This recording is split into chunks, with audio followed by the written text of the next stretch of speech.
अरे आत्ताशी तर 9 वाजले. आपले काका मावशी पण आज येणार आहेत जेवायला. आज मतदानाचं सुट्टी आहे त्यांना, तर मला त्यांच्यासाठी जेवण बनवायचंय. 6 वाजेपर्यंत मतदान निवांत जाईल. ओके, दुपारी 12 वाजताची वेळ.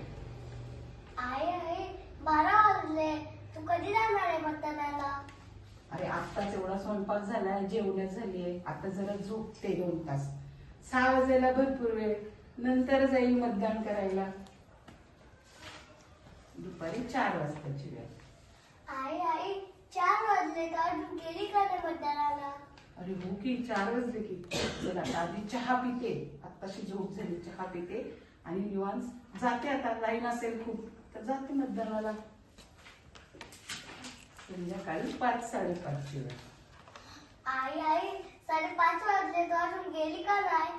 जाऊ दे रे, एका माझ्या मताने काय होते तर कंटाळा आलाय. लाईन खूप असेल आणि मतदानाचा पण जायचा कंटाळा आलाय. झोपते आता थोडा वेळ, परत एकदा ते स्वयंपाक बनवू. नाही आता आपण संध्याकाळच्या स्वयंपाकाची पण तयारी करायची की नाही. मी नाहीच जात आता मतदानाला. आणि असं म्हणून आता निकालाचा दिवस आलाय.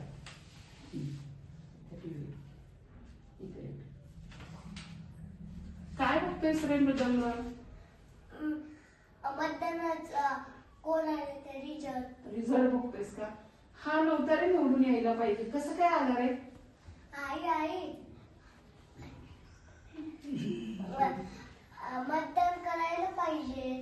हो ना, माझ्यासारखे माणसं, सुशिक्षित माणसं मतदान करत नाही आणि मग असा चुकीचा माणूस कदाचित निवडून येऊ शकतो. आपण म्हणतो की माझ्या एका वोटने काय होतं, एका वोटने काय होतं, पण आपल्या एका वोटने सुद्धा खूप फरक पडू शकतो. आणि आत्ताचा जो आपण निवडणुकीचा निकाल पाहिला तर टक्केवारी बऱ्यापैकी वाढली. त्यामुळे काही ठिकाणी योग्य उमेदवार निवडून आले. आपल्याला जर वाटत असेल बेरोजगारी किंवा इतर काही आपल्या समस्या कायमच्या दूर झाल्या पाहिजे, तर आपण प्रत्यक्ष त्या दिवशी जाऊन मतदान केलंच पाहिजे. आपण सुट्टीचा उपयोग पिकनिकसाठी करतो किंवा इतर गोष्टीसाठी करतो, असं न करता वेळात वेळ काढून मतदान केलंच पाहिजे.